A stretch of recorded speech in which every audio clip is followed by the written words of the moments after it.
Right in front of hundreds of live international media lenses, King Charles abruptly raised his gloved hand, bringing the historic Garter procession to a sudden, staggering halt. The global broadcast went completely silent. Seconds earlier, Queen Camilla had done the unthinkable, physically barging into the lineup, aggressively shoving her way between Prince William and Princess Catherine to force the future queen into the background. What millions watching at home assumed was a bizarre protocol slip was actually the public explosion of a deeply calculated palace war.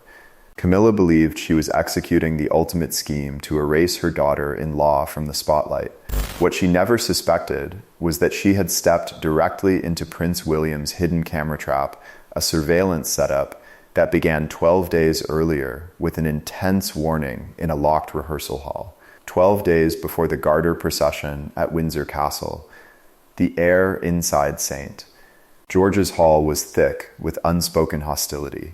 Ancient stone walls that had witnessed centuries of royal drama sat under the dim golden glow of chandelier lighting.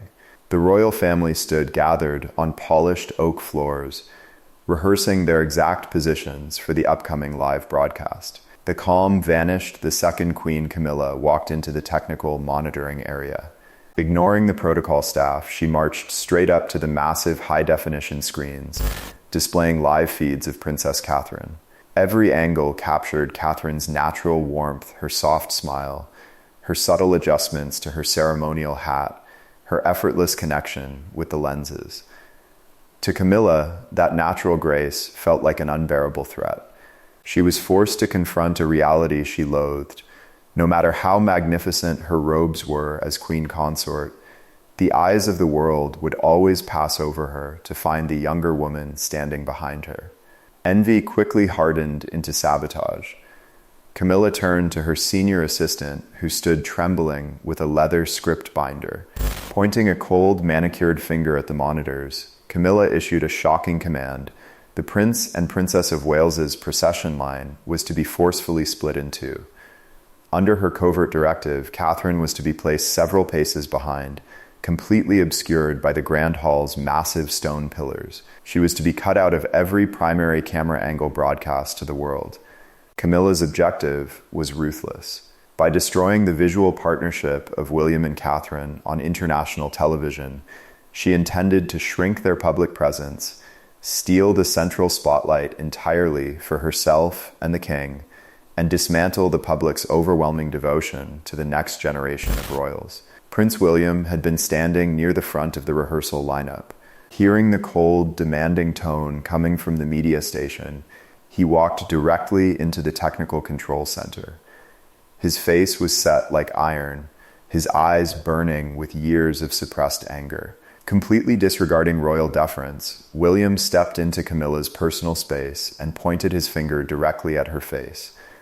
The surrounding technical crew froze in total shock. His voice echoed off the ancient rafters, low, dangerous, and absolute. My wife stands next to me. And I repeat, no one is allowed to push her into the shadows. William's defiance struck Camilla like a physical blow. To be challenged so openly in front of courtiers and staff was an unforgivable humiliation. She tightly pursed her lips, her hands gripping her velvet sash until her knuckles turned bone white. They stood locked in a fierce stare down. The mask of polite stepmother and dutiful stepson disintegrated, leaving pure hostility in its place. Camilla realized in that moment that William was no longer the quiet boy who could be pushed around. He was a future king, fiercely guarding his wife and the integrity of the throne. Instead of backing down, Camilla's humiliation twisted into fury. She turned on her heel and walked away in silence, already plotting a far darker maneuver for the day of the ceremony. On the morning of the Garter ceremony, an uneasy quiet settled over Windsor Castle. Royal guards inspected their uniforms in the courtyard, while international press crews set up along the parade routes.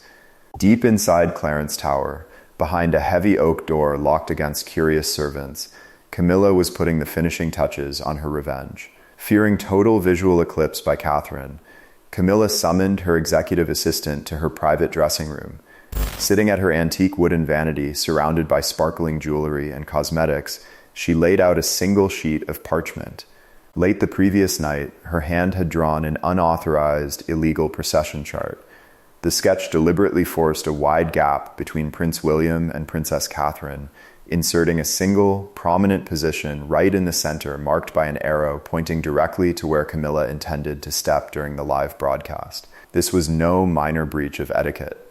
It was a covert attack designed to publicly isolate Catherine on live television, making the beloved princess look like an outsider standing apart from the senior core of the monarchy. The executive assistant stared at the handwritten document in sheer terror. Sweat broke out along his forehead. He knew the strict rules governing royal protocol. Altering an officially sanctioned procession chart without the explicit approval of the king and the Earl Marshal was an act of treason that would destroy his career instantly. Camilla trapped him against the vanity. Leaning in, her voice dropped to a sinister growl as she leveraged his job, his reputation, and his private secrets against him. Before the procession steps off, you will secretly swap this chart into the Lord Great Chamberlain's official leather binder, she ordered. With no way out, the terrified assistant lowered his head, rolled the illicit parchment into his coat, and slipped out into the corridors. He hurried through the quiet passages toward the ceremonial operations room.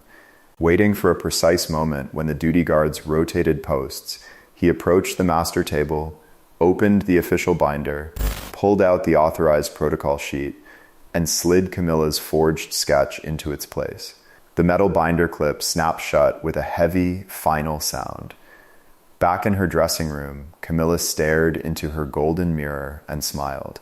She was convinced that within hours, Catherine would suffer the most embarrassing public humiliation of her royal life. What Camilla failed to grasp was that Prince William was 5 steps ahead of her.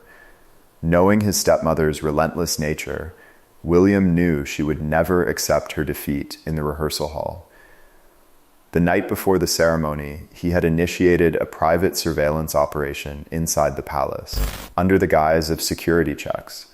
William had personally overseen the installation of a high-definition microcamera hidden inside an antique bronze statue inside the operations room. The feed transmitted continuously over an encrypted frequency straight to a secure tablet William carried with him. When Camilla's panicked assistant entered the operations room to execute the swap, William was sitting in his private study, watching every second in real time. The camera captured the assistant's guilty glances, the unauthorized removal of the official protocol chart, and a crystal clear close-up of the forged document bearing Camilla's distinct handwriting. William saved the footage to an encrypted file.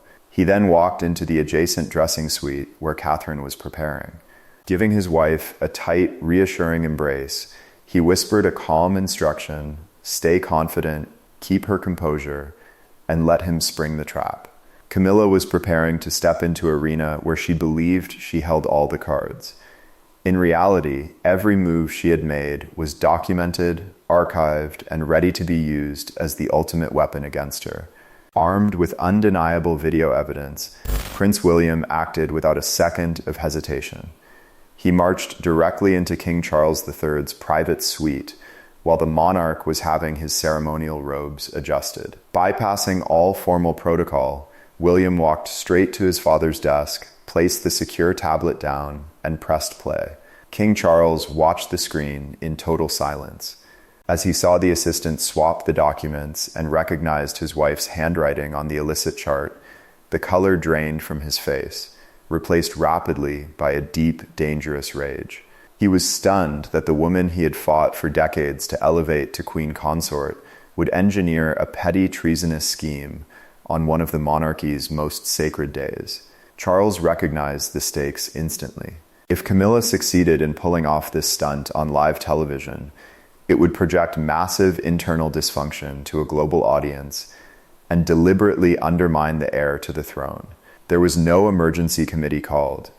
No soft diplomatic memo was drafted. King Charles stood up, walked over to a dark wooden cabinet in the corner of the room, and retrieved the instruments of absolute sovereign authority. In front of William, the king lit a beeswax candle. He held a stick of dark red sealing wax over the flame, letting the hot drops fall onto a heavy sheet of royal parchment. Pressing his solid gold signet ring into the molten wax, he created an absolute royal decree stamped with the three-tiered crown. This document was an absolute command. It mandated that Prince William and Princess Catherine walk strictly side by side during the entire procession. Furthermore, it granted total authority to the Lord Great Chamberlain and the Royal Protection Command to physically intercept and remove anyone, regardless of rank or royal title, who attempted to breach the official formation. The entire incident took less than 10 seconds, but its impact was catastrophic. On live television, before thousands in attendance and millions watching worldwide, the Queen Consort had been publicly checked, disgraced, and put in her place. She was forced to walk the remainder of the route with her head down, surrounded by the quiet murmurs of international dignitaries. The moment the massive oak doors of St. George's Chapel closed behind the royal family, the private holding room became a battleground. Safe from the eyes of the press, Camilla exploded in rage, turning on the king. "How could you humiliate me like that in front of the world?" She screamed, her voice shaking. "I am the queen. You destroyed my dignity for her." Princess Catherine stepped forward, perfectly calm. Looking Camilla directly in the eyes, she said quietly, "You brought this upon yourself. You tried to destroy a family unit on live television, and you walked right into your own trap." Camilla laughed bitterly. The official chart directed the positions. You have zero proof of anything. Without saying a word, Prince William walked over to the central table and slammed 2 items down onto the wood. The first was the tablet, looping the crystal clear video of her assistant swapping the charts under the bronze statue. The second was the actual handwritten forged chart, which William's security team had seized from the operations room minutes after the procession began. Camilla stared at her own handwriting on the table. Her breath hitched, her knees buckled, and she had to grab the arm of a sofa to keep from falling. King Charles stepped forward, laying the red wax sealed decree directly beside the forged document. "Did you truly believe I was blind?" Charles said, his voice cold and devoid of affection. "I signed this decree last night after William showed me your treason. You used deception against this family, and today the truth caught up with you.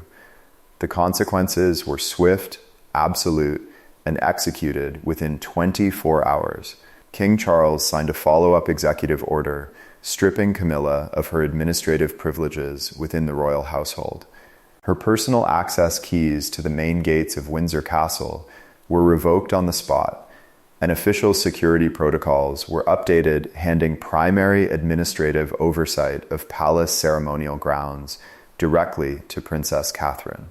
The executive assistant who carried out the illegal document swap was summarily terminated and escorted off palace grounds by security personnel before sunset. Furthermore, Camilla's upcoming public schedule was drastically reduced, cutting her off from major international appearances and completely barring her from joint engagements with Prince William and Princess Catherine. In the days that followed, Camilla was quietly relocated to a private, remote royal estate in the countryside, effectively placed under an internal palace containment order, away from media access and official duties. As the sun set over Windsor Castle, Prince William and Princess Catherine walked out of the historic grounds hand in hand, their positions secured, their unity unbreakable, and the future of the monarchy firmly protected.